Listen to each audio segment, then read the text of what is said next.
So it's my pleasure to introduce the next speaker, Zoltán Guba from the Budapest University of Technology and Economics, who will talk about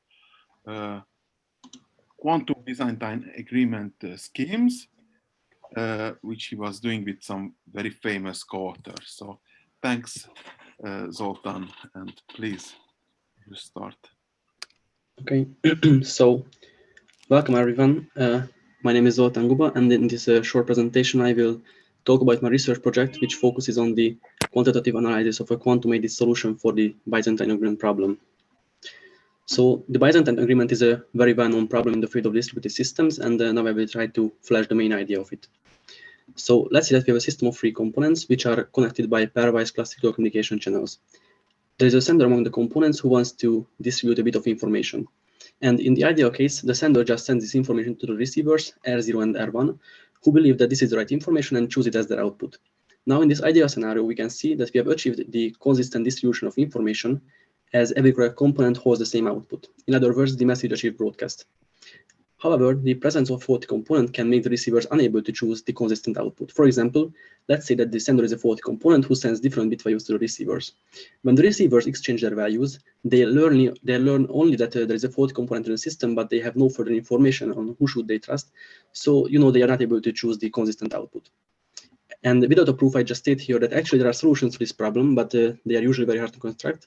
And it turns out that there is a weaker problem, which can be solved much easily. And the solution to this weaker problem can be used to the solution of the original problem as a building block, kind of.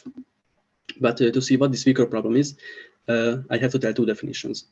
The first definition is broadcast.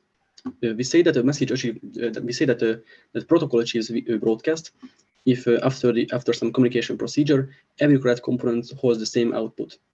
And the second definition is broadcast, which is very similar to broadcast. However, in this case, we introduce a new output, confusion, which means that the component was not able to choose the consistent output, so it just chooses confusion. And we will denote this confusion with this perpendicular sign. We say that the protocol achieves broadcast if it guarantees that we achieve broadcast whenever the sender is a correct component, or if the sender is a faulty component and one of the correct components decided on an output Y, then all the other components either decide on Y or choose the confusion. And now I will show three examples for the use of these definitions. In the first example, R0 was the faulty component, and the output of the correct components is the same. So we have achieved broadcast and rebroadcast. In the second example, there were no faulty components in the system, but the receivers choose confusion, which means that we haven't achieved broadcast nor rebroadcast.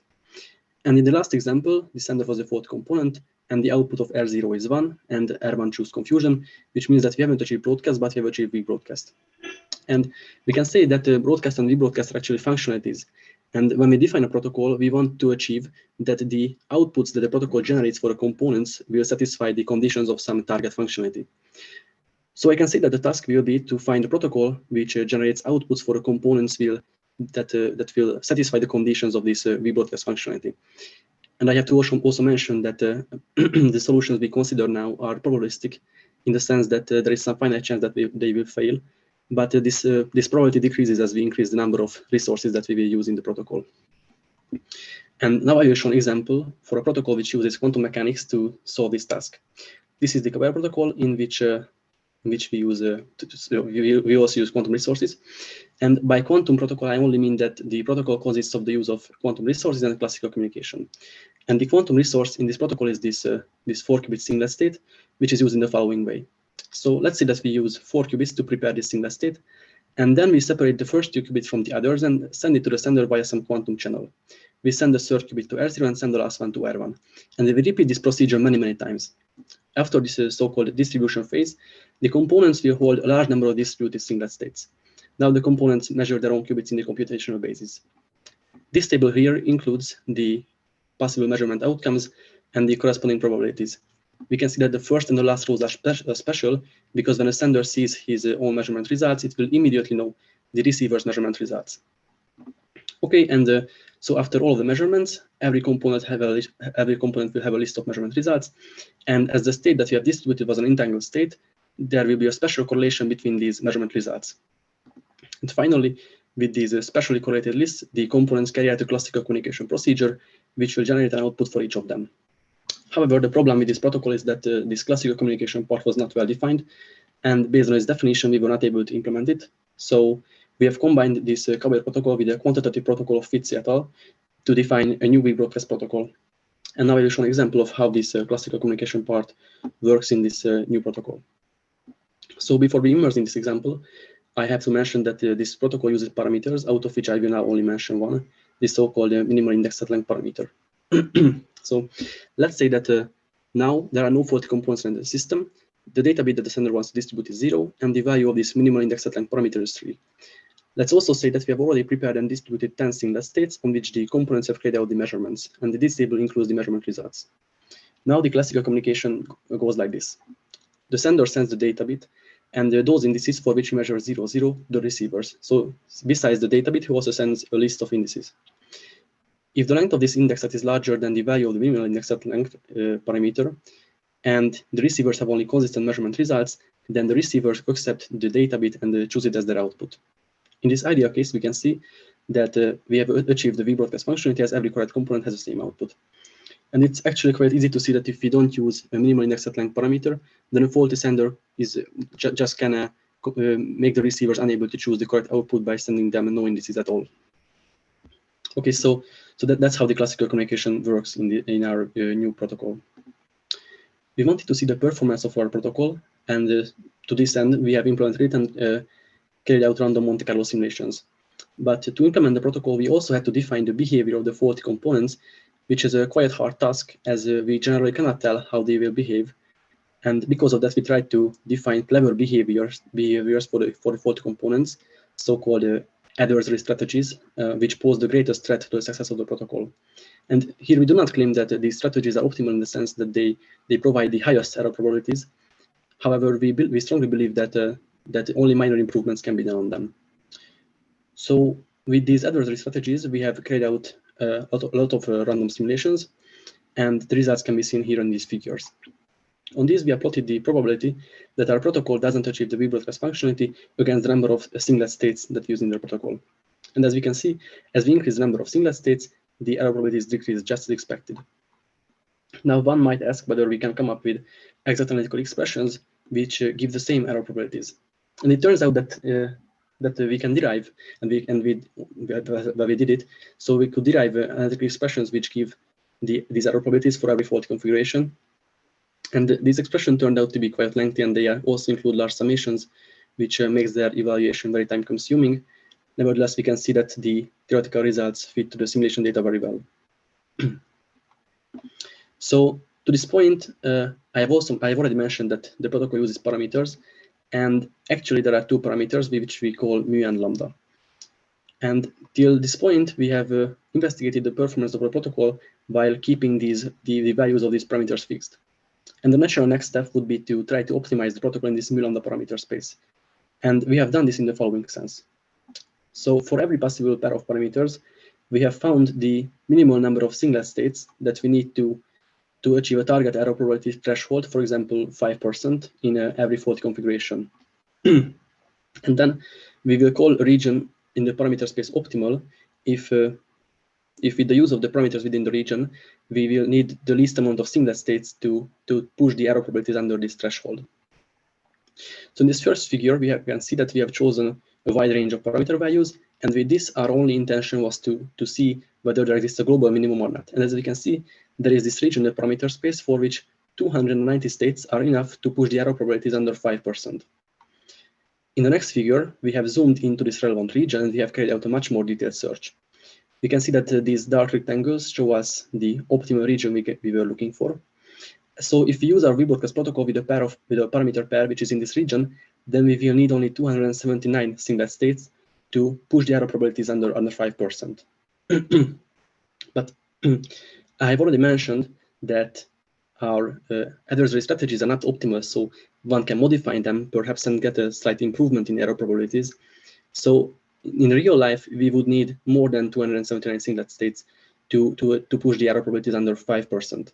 Nevertheless, this number can be treated as a lower bound for the number of singlet states that we need to use in real life to push the error probabilities under 5%. Okay, so, and I can also say that this 5% is just, you can choose your favorite number here. So you can say that you want to find the optimal region for 1% threshold, and they do not claim that this optimal region will be the same as we have found for this. So it's the further investigations are still needed here. Okay, and finally, we wanted to see whether we can prepare such 4-qubit states on the quantum processors of IBM. And to this end, we have carried out measurements with this circuit here, and this circuit prepares the 4-qubit singlet state of ours, which we can use in our V-broadcast protocol. And there are two comments here. The first is that the circuit uses 14 CNOT gates. As you can see, there are many CNOT gates, which tells us that the precision of the state preparation probably will not be outstanding. And the second comment is that, as you can see, every CNOT gate connects 2 qubits, which are next to each other. So this circuit can be efficiently measured on a quantum processor, which has 4 linearly connected qubits. And such a topology can be seen here. This is the layout of the Casablanca backend. And for example, this circuit can be efficiently measured on the qubit chain of 0, 1, 3, and 5. Here I list all these backends on which we have carried out measurements, and all of these have a quantum volume of 32. We use two different approaches to quantify the precision of the state preparation. In our first approach, we compared the measured distribution to the ideal bit-string distribution of the singlet state. So this is the ideal distribution. This is what we expect from a measurement. And we have measured every possible 4-qubit chain on the backends that I have already listed. And the best case was 0.9. So we have used the classical fidelity function, of course, to compare the bit-string distributions, and the best classical fidelity was 0.9, and we acquired from the IBM Q Santiago backend. Just for comparison, the classical fidelity between a uniform bit-string distribution and this ideal distribution is 1/3. And our second approach was much more sophisticated. Here we have carried out the quantum state tomography for the circuit. And I don't want to talk about much about quantum state tomography, just want to flash an example. So quantum state tomography can be used to construct the density matrix of the prepared state. And for example, we can see here that with this combination, we can measure the x, y, x, z Pauli string on the state that we have prepared with the UM-Frontier operator. And if we measure all the Pauli strings, then we are able to construct the density matrix of the prepared state. And then we can use this quantum state fidelity function to compare this experimental density matrix to the ideal density matrix of the singlet state. Again, we have done these experiments for every possible 4-qubit chain on every possible backend. And the best case was again acquired from the IBM Q Santiago backend. It was approximately 0.81. And just for comparison, again, the quantum state fidelity between the fully mixed 4-qubit state, which is just the noise, and this ideal distribution is 1/16. So the values of these fidelities reveal that the preparation of this 4-qubit singlet state is quite a hard task for the quantum processors of IBM, which we considered. So now let me summarize my presentation. Based on previous protocols, we have defined a new protocol, which we have implemented and investigated its performance by carrying out random Monte Carlo simulations. We could also find analytical expressions which give the same error probabilities. And as you could see, as we increase the number of singlet states, the quantum resources, the error probabilities decrease just as expected. Then we optimize our protocol in the mu-lambda parameter space, where we have found an optimal region of parameters. Then we finally carried out measurements on several quantum processors of IBM.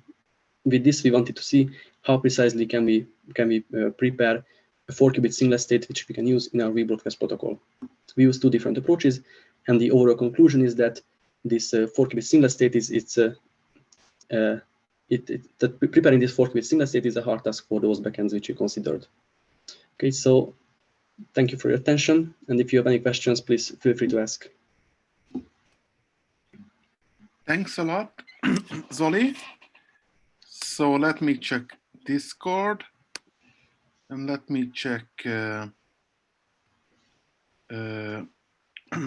Oh, okay, there is a question here actually from Dev Sharma.